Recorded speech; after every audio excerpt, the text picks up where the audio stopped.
Hello, everyone. So for my project, I decided to create a self-monitoring project for my fourth grade students. And with self-monitoring, students are going to be identifying a behavior they would like to focus on improving or increasing. Then they will be tracking their progress on a daily basis using a token board and will be reflecting on how their week went and what they are going to do in the future to continue to be successful. At the end of the project, they will also be creating a digital presentation where they are sharing their journey and their progress, and they will be using a choice board to determine which digital tool they would like to use to create that presentation. I decided to use Google Classroom as the hub for this project because it allows users to use a variety of digital tools, and my students are familiar with the tool as the district uses Google Classroom for every class. When they go over to the classwork tab, they are going to see a bunch of modules and weeks. So the modules are broken into project introduction, weeks 1 through 6, and the final project. The project introduction is going to be where you learn what the project is. You're going to figure out what classroom behavior you're going to target, and you are going to actually submit that behavior goal.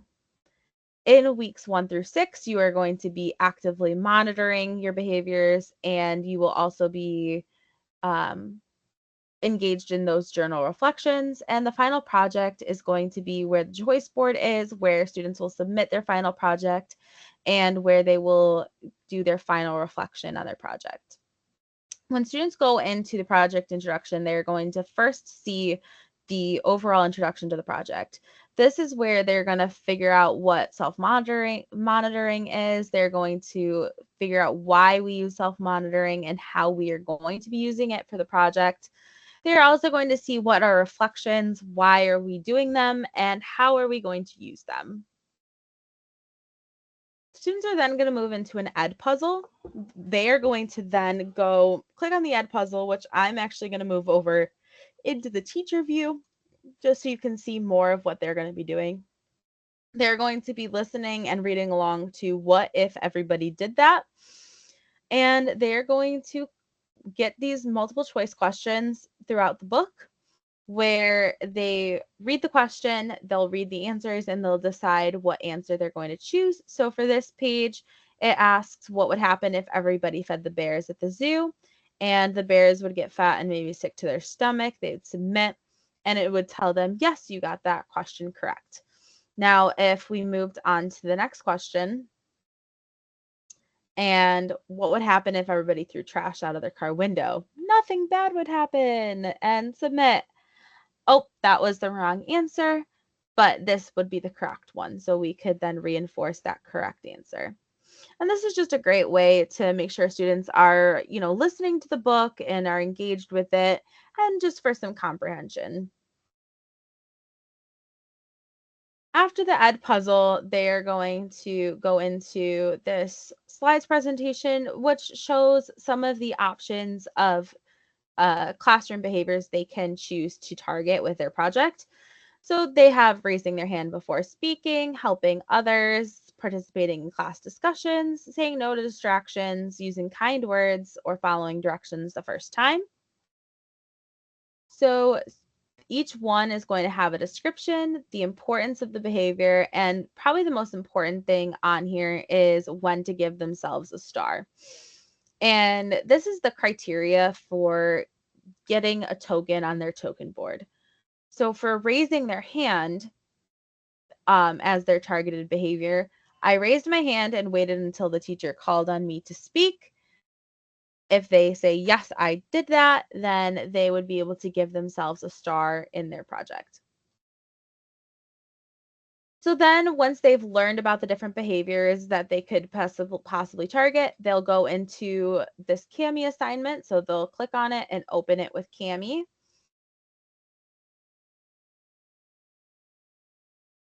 And hopefully it will load.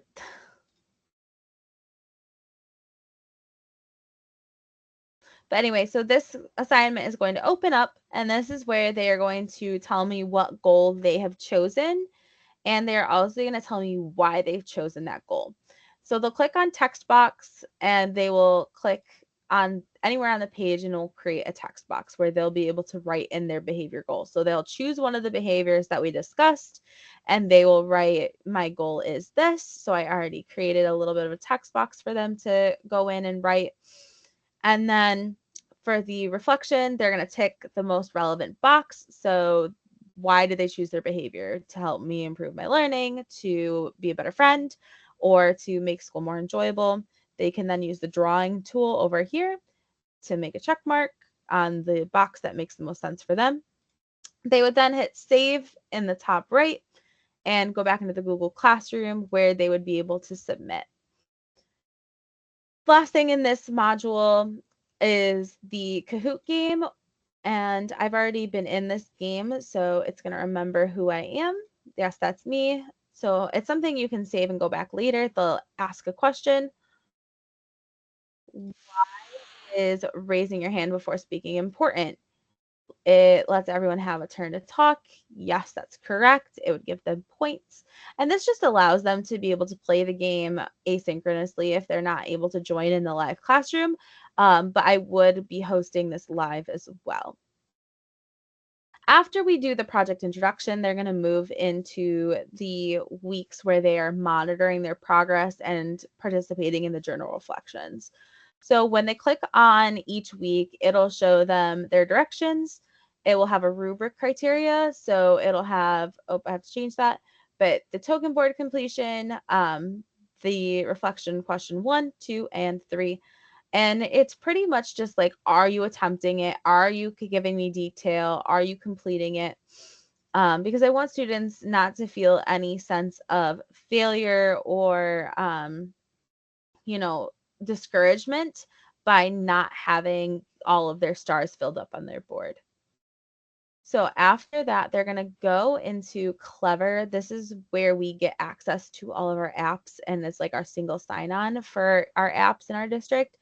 So it'll look like this for them. They will see Book Creator, and it'll bring them to Book Creator. So this is our self-monitoring journal. And the pages are set up like this. So there's the week behavior table and the 3 reflection questions for each week all the way up through week 6. So students will go in, and so I had already added a couple stars in, but they'll click on this star in the top left corner and they'll hit Control C, Control V, and move one of the stars over. And the way that they know without having to have their, their computer open all day is on their desk, they will have these little strips. And they're going to be laminated. So all they have to do is take a dry erase marker each day and check each time they have an occurrence of their targeted behavior. So say they filled up all 5 of these boxes with raising their hand, they would then go back in, they would create their stars, and they would fill all of the star boxes for that day. So say it was Monday, and they would fill up their stars. Then they would go into the journal reflections, and the first question is always going to be how the week went. The second question is going to be, what are you going to do differently for the next week? And the third one is always going to be a general, how do you feel you're doing?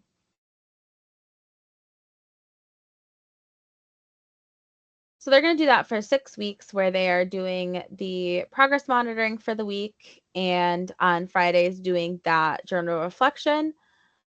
Then they're going to get to their final project, and it is a choice board for deciding what digital tool they would like to use.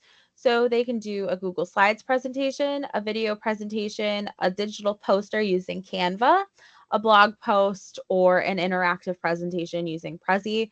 And each one has a little description of what they would need to do for their project. They would then go into the final project, which has the the information for what they would be putting in their final project.